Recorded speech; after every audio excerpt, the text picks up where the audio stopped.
오늘 우리에게 주시는 하나님의 말씀은 시편 15편 1절에서 5절까지의 말씀입니다. 시편 15편 1절부터 5절까지의 말씀을 한 절씩 교독하시겠습니다. 여호와여, 주의 장막에 머무를 자 누구 오며 주의 성산에 사는 자 누구 오니이까?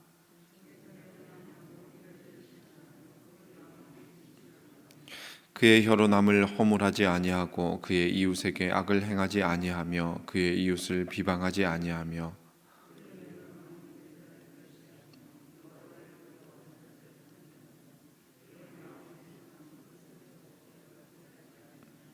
함께 읽겠습니다. 이자를 받으려고 돈을 구워주지 아니하며 뇌물을 받고 무죄한 자를 해하지 아니하는 자이니 이런 일을 행하는 자는 영원히 흔들리지 아니하리이다. 아멘. 네, 여러분, 우리가 어디에 소속이 되거나 출입을 하려고 하면 어떤 기준을 통과해야만 합니다. 학교에 입학을 하기 위해서는 학교에서 마련한 입학 기준을 따라야 됩니다. 그리고 군대에 가려고 해도 신체 검사를 받아야 되고 육체적으로 정신적으로 건강하다라고 하는 그 기준을 통과해야만 합니다. 심지어는 계모임에도 회원 자격이 있고요. 그 기준을 충족시키지 못하면 그 모임에 들어갈 수가 없습니다. 예전에 어느 지역에서는 몇 평짜리 이상의 주택을 가진 사람들의 모임, 그런 모임도 보았습니다. 코로나가 우리의 삶을 참 많이 바꿔놓고 있습니다. 코로나 이전에는 교회는 누구나 정말 자유롭게 출입이 가능한 그런 장소였습니다. 예수님께서도 성전은 만민이 기도하는 집이라고 하셨습니다. 하나님께 나아가고 싶은 사람은 누구나 언제든지 교회를 찾아올 수 있었습니다. 그런데 코로나가 우리의 상황을 바꿔버렸습니다. 교회들마다 출입구에 사람들이 서서 일일이 들어오는 예배자들을 체크하고 있습니다. 코로나 때문에 안전 기준을 준수하는 분들만 예배에 참석이 가능한 그런 상황입니다. 일단 마스크를 써야 됩니다. 그리고 체온을 측정했을 때에 정상인 체온이 나와야 됩니다. 그리고 신천지는 안 됩니다. 이 자리에 계신 분들은 이 험난한 이 과정을 다 거치고 통과하고 이 자리에 앉아 계신 분들이십니다. 코로나 때문에 이제 예배를 드리는 것도 이 출입 절차라고 하는 것이 생겨버렸습니다. 여러분, 시편 15편은 누가 주의 성전에 들어가서 하나님을 예배할 수 있는가에 대해서 말씀하고 있는 그런 시편입니다. 우리 1절 말씀을 함께 읽어보겠습니다. 여호와여, 주의 장막에 머무를 자 누구 오며 주의 성산에 사는 자 누구 오니까? 메시지 성경은 현대인의 감각에 맞게 이렇게 번역을 하고 있습니다. 하나님, 당신 계신 곳에 초대받아 함께 저녁 식사를 할 자 누구입니까? 어떻게 해야 우리가 주님의 방문객 명단에 오를 수 있습니까? 사실 여러분, 시를 번역한다라고 하는 것이 참 어려운 문제입니다. 어떤 이들은 시를 번역한다고 하는 것은 불가능하다라고 솔직하게 고백하기도 합니다. 미국의 어느 시인이 시를 이렇게 정의했습니다. 시라고 하는 것은 이 번역을 하면 사라지는 것이라고 이렇게 정의를 했습니다. 시를 번역하고 나면 시는 사라지고 글자만 남게 되더라라고 이야기를 합니다. 사실 우리가 시편을 묵상하고 같이 나누는 것도 시이기 때문에 그 깊은 의미들을 하나하나 이렇게 묵상해 나가야 되는데, 시처럼 되어야 되는데, 우리는 이 시편이 하나님의 말씀이기 때문에 말씀을 정확하게 번역하고 해석해야 된다라고 하는 그런 부담이 있다 보니 이 산문처럼 시편을 대하고 있는 점 여러분 이해해 주시면 좋겠습니다. 시편 15편은 유대인들이 성전에 올라갈 때 외우던 그런 노래입니다. 단순히 성전 순례자들이 입가에 맴돌던 그런 노래가 아니라 실제로 예배를 드리고자 하는 사람들이 성전에 출입할 때에 반드시 확인해야만 되는 입장 절차, 일종의 교리문답과 같은 그런 내용이었다고 합니다. 여러분, 우리도 이제 예배 드리러 나올 때에 이 시편 15편 개인적으로 이렇게 묵상하시면서 나는 하나님 앞에 나아갈 만한 그런 준비가 되었는지, 나는 하나님을 예배할 수 있는 예배자의 자격을 갖추고 있는지 스스로 한번 점검하는 데 활용해 보시면 좋을 것 같습니다. 여러분, 우리가 성전에 올라갈 자격이 있는지, 우리가 교회에 입장할 자격이 있는지 누구에게 물어보면 좋을까요? 1절 말씀을 보시면 여호와여라고 시작하고 있습니다. 하나님께서 판단의 주체가 되신다라고 하는 그런 뜻이겠습니다. 하나님께서 판단의 주체이시기 때문에 여기에 기록된 이 기준들도 다 하나님께서 마련하신 것이고, 그래서 사람들이 이렇다 저렇다 말할 수 없는 그런 내용이 되겠습니다.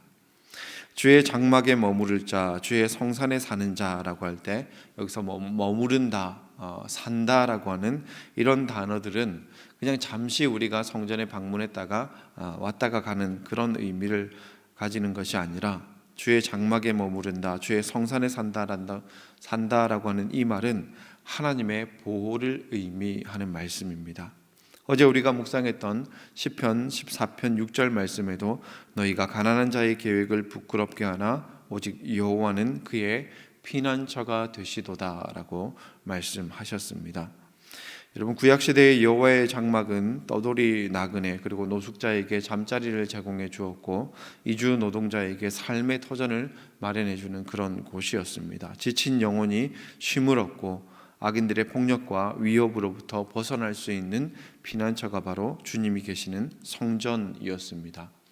여러분, 오늘날 교회가 성전이라고 하는 그런 의미는 영적인 의미도 있겠지만, 교회 역시 이런 공간이 되어줄 수 있어야 된다는 그런 의미도 담고 있는 것 같습니다.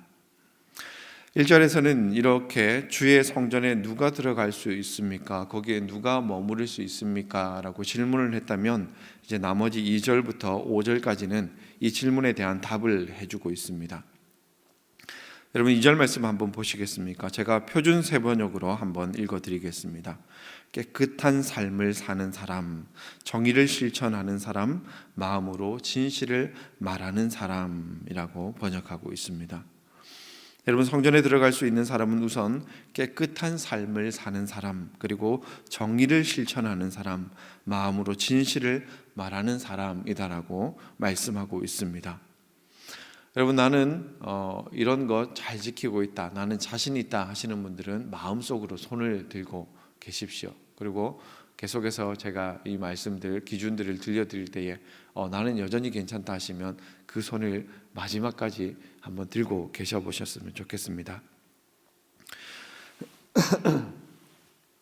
2절 말씀을 히브리어 원문으로 보면 이 문장에 타밈이라고 하는 그런 단어가 있습니다. 타밈이라고 하는 이 단어를 우리말로 번역하면 전체 혹은 완전이라고 번역할 수가 있습니다.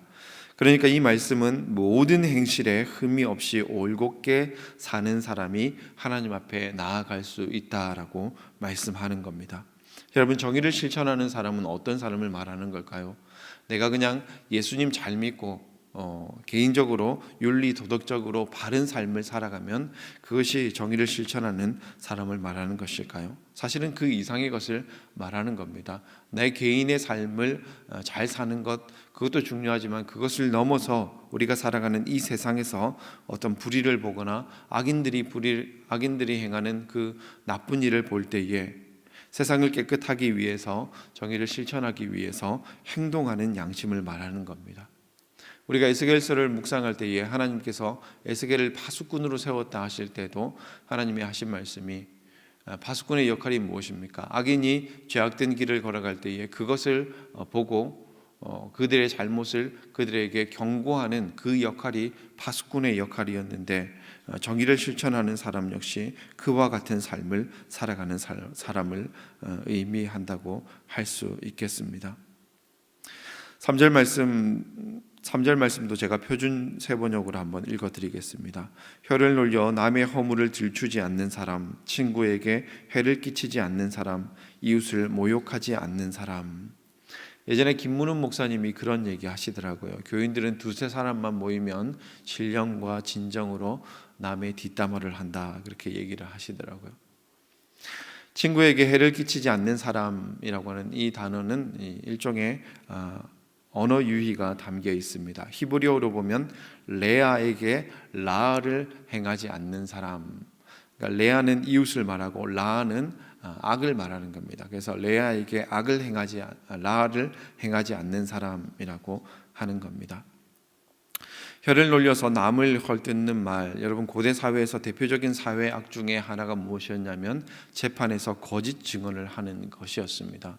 구약 시대에 이스라엘의 아합이라고 하는 이 악한 왕이 나봇이라고 하는 사람의 포도원을 빼앗고자 할 때에 그때 거짓 증언을 하는 사람들이 있었습니다. 이 거짓 증언은 단순히 사람의 명예를 실추시키거나 금전적인 손해를 입힐 뿐만이 아니라 사람의 생명을 빼앗는 그런 일들도 있었습니다. 우리 예수님께서 재판을 받으실 때에도 거짓 증인들의 증언이 있었습니다.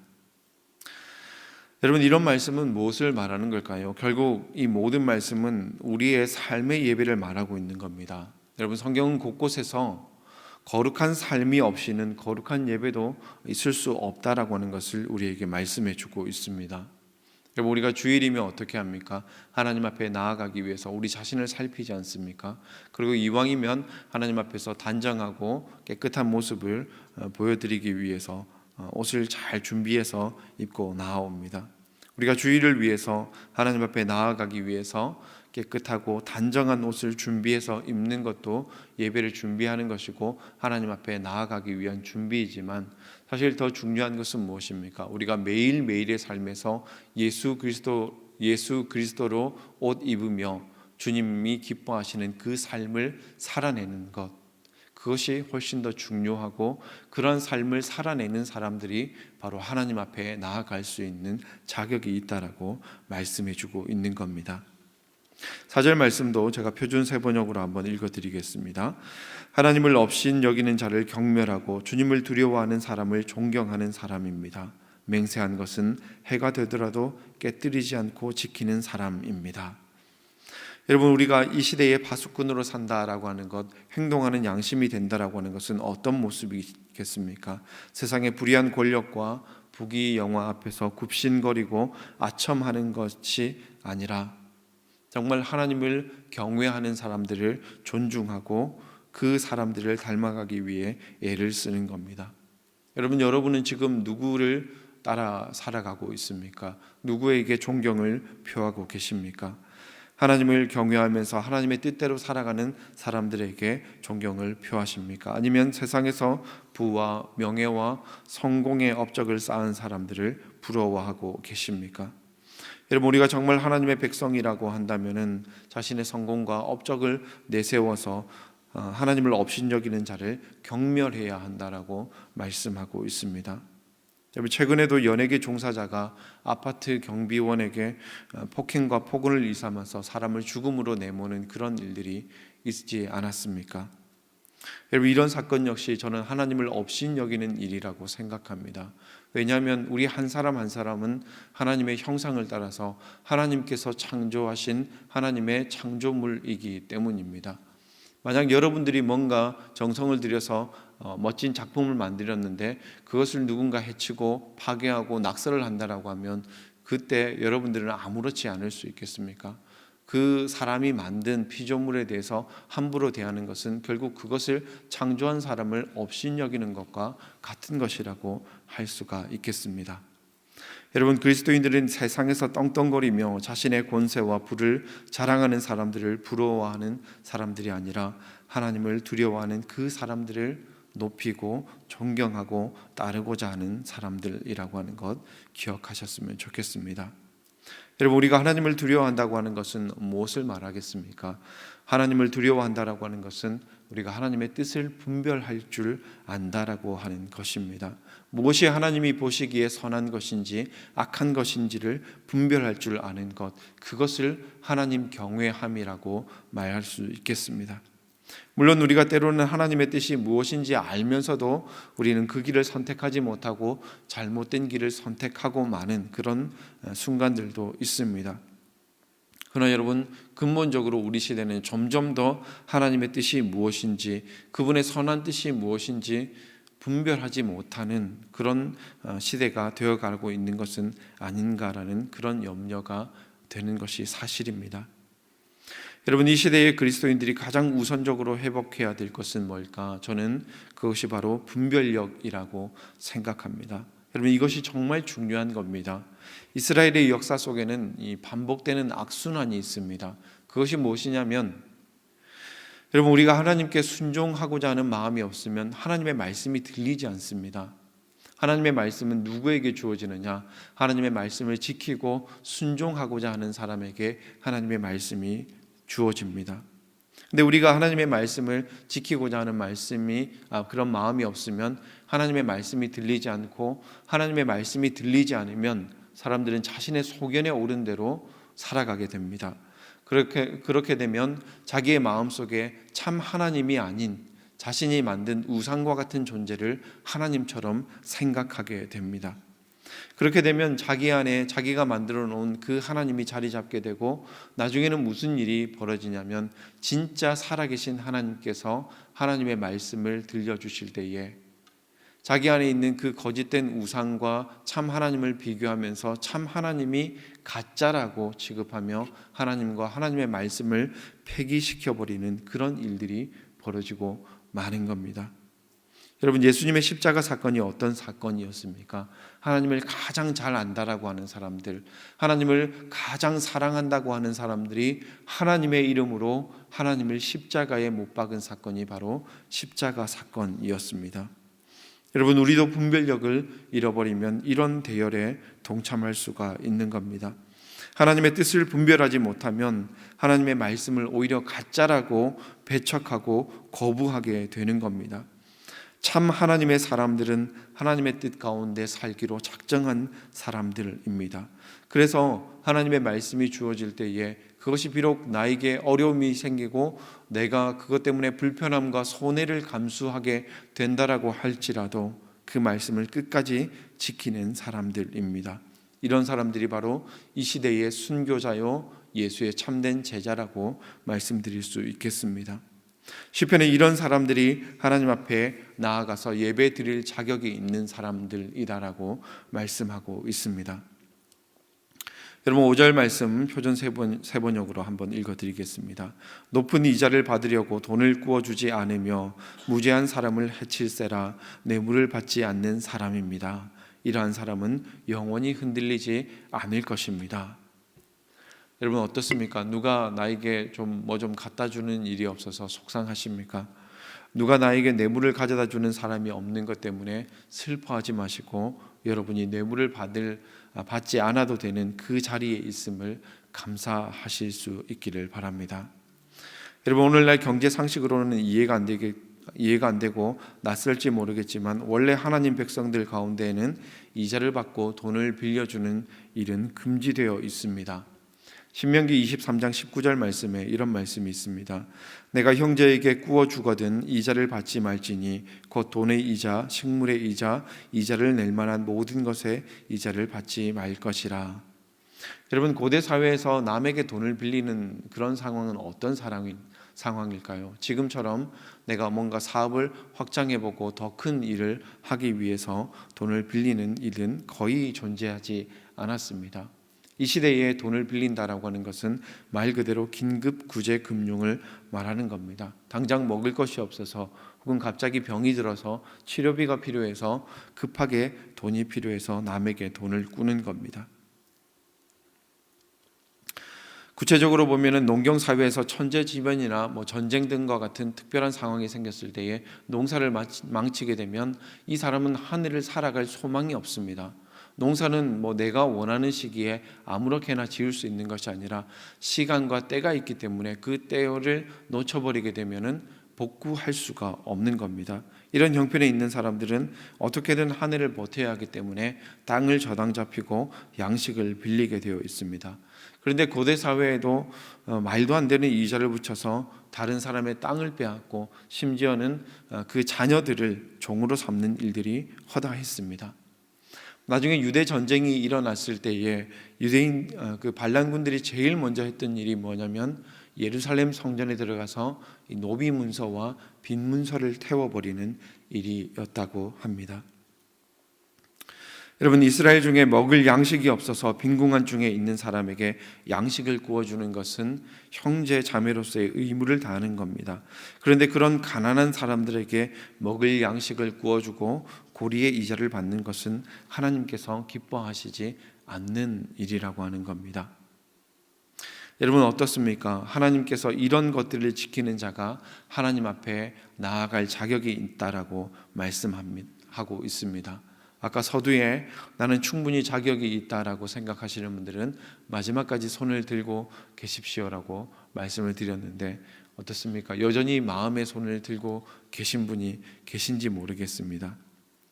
코로나 방역 기준보다도 훨씬 더 까다롭고 부담스러운 말씀입니다. 그런데 여러분, 이 말씀 누가 만들었습니까? 하나님께서 만드신 기준입니다. 메시지 성경은 이 제일 마지막 구절을 이렇게 번역하고 있습니다. 이렇게 살면 주님 눈밖에 나는 일 결코 없으리라. 여러분, 당장 내일부터 교회 못 오겠다 이런 생각이 드시지 않습니까? 저도 이 말씀 묵상하면서 저를 하나님 앞에 나아가지 못하도록 막는 이 장애물 같은 말씀 아닌가라는 생각이 들었습니다. 그러나 여러분, 우리가 이 말씀을 우리를 하나님 앞에 나아가지 못하게 만드는 장애물로 여길 것이 아니라 출입문으로 생각했으면 좋겠습니다. 한편으로는 여러분, 우리가 거룩한 삶이 없이는 거룩한 예배가 있을 수 없다라고 하는 것을 알고 하나님 앞에서 거룩한 삶을 살기 위해서 최선의 노력을 다해야 되겠습니다. 그러나 여러분, 다른 한편으로는 우리는 우리의 연약함을 인정할 줄도 알아야 됩니다. 우리가 그렇게 살기 위해서 전심을 다하고 최선을 다했지만 그럼에도 불구하고 우리는 여전히 실수와 허물이 많을 수밖에 없는 연약한 인생이라고 하는 것을 우리가 인정할 수 있어야 되고, 그래서 하나님의 자비와 죄사함의 은총이 필요하기 때문에 우리는 언제고 주의 전에 나와서 하나님의 그 은혜를 입어야만 하는 존재라고 하는 것을 기억해야 되겠습니다. 이 두 가지를 우리가 다 붙잡아야 되는 겁니다. 동시에 이 두 가지를 우리가 해야 되고 또 할 수 있어야 하겠습니다. 그렇게 할 때에 여러분, 우리는 내가 원하면 언제든지 하나님 앞에 나아갈 수 있다라고 하는 그런 경솔함도 피하게 되는 것이고, 반대로 하나님의 기준은 너무 높아서 애초에 내가 이룰 수도 없다라고 하는 허무주의에 빠지는 것도 피할 수가 있습니다. 여러분, 하나님 앞에 나아가기 위해서 한 주간 이 말씀 묵상하면서 한번 노력해 보셨으면 좋겠습니다. 하나님께 기도하셨으면 좋겠습니다. 이 한 주간 예수 그리스도로 옷 입고 거룩한 삶을 살기 위해서 최선을 다하시기 바랍니다. 이렇게 단단히 마음 먹고 살아가도 분명히 우리는 또 넘어지고 쓰러질 겁니다. 부끄러운 일도 있을 겁니다. 그러나 그때마다 툭툭 털고 일어나서 다시 한번 하나님 앞에 나아오십시오. 넘어진 모습 그대로, 깨어지고 망가진 그 모습 그대로, 있는 모습 그대로 하나님 앞에 나아오셔서 하나님이 여러분을 만지시고 여러분의 삶을 거룩한 삶의 제사로 받아주시는 것들을 경험하면서 다시 한번 그분 앞에 예배자로 설 수 있는 저와 여러분 되시기를 간절히 소망합니다.